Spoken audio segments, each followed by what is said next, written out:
Hi, my name is Greg Parry, and I'm an Australian who works internationally, setting up and operating international schools in different parts of the world.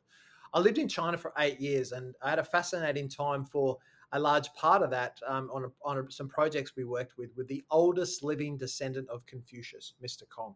And I could tell you stories for hours about the times that we spent with him. From an educational perspective, it was very, very interesting because what we did is we created a curriculum that connected the best of British curriculum, the best of American curriculum, and the Confucius Analects. And that was really fascinating because academically, it was about creating two pathways so that students could go on to the UK or US or other countries of the world for their higher education.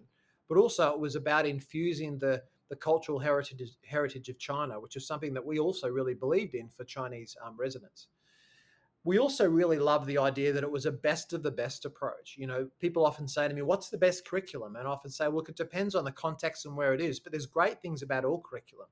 We infuse international baccalaureate curriculum within British schools and American schools as well. So it was great to bring together the best of those approaches, as well as the formal pathways, and to really understand these perspectives of Confucius, which was several years old. So that was a fascinating time. Mr. Kong was a character.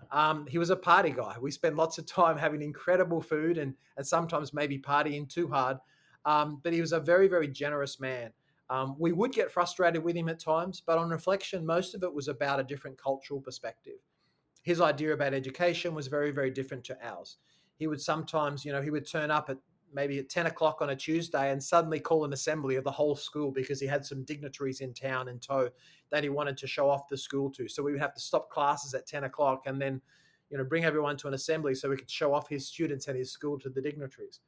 And we would then spend a lot of time afterwards trying to help him understand how you only achieve high academic standards and get kids into Harvard and Cambridge if you really work hard and you don't have these kind of interruptions. So that was something we had to spend a bit of time trying to help him understand. But he was a fascinating man who was very generous to us.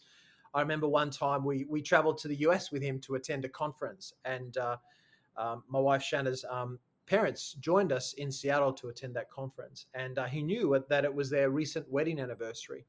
And Mr. Kong's wife was a jeweler, and unbeknownst to us, he had a special gift that he presented to Shanna's mum, which was a string of pearls and diamonds that were symbolic, of course, related to the anniversary. The diamonds symbolic of connection to the Argyle diamonds in Australia, and he would do these things from time to time, showing such generosity and goodwill towards people.